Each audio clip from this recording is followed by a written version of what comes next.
Welcome along to stage 13 of the Vuelta. Back to the mountains today with a finish that could open up some big gaps overall.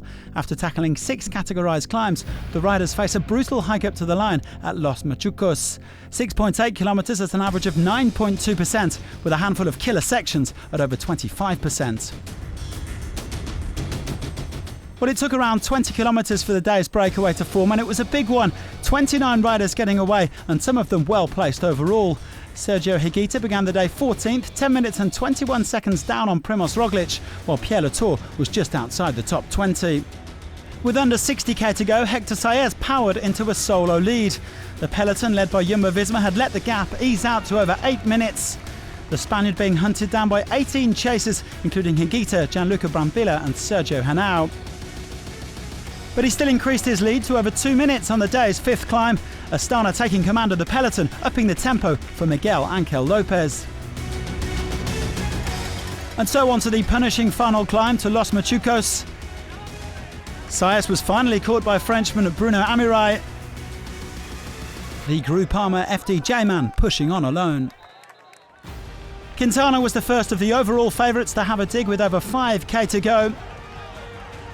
Amirai, meanwhile, reeled in by another Frenchman, Pierre Latour, who was seeking his second stage win at the Vuelta. Primoz Roglic then making his move with his fellow Slovenian Tadej Pogačar. The two compatriots working together nicely to distance Alejandro Valverde, Lopez and Quintana.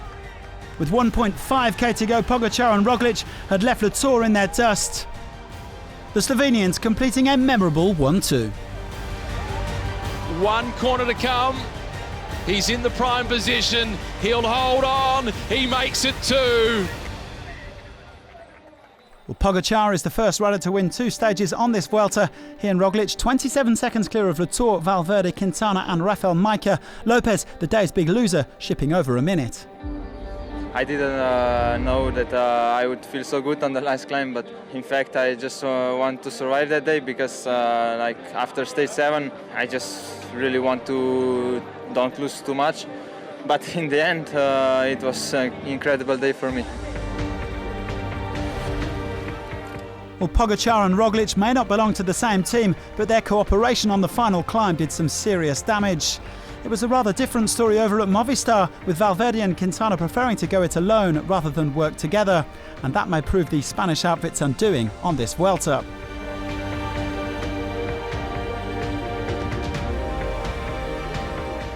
Roglic increasing his lead over Valverde to 2 minutes 25, while Pogačar's now up to 3rd overall. Lopez and Quintana have over 3 minutes to claw back. Roglic also sitting pretty in the green jersey standings, 23 points ahead of his compatriot.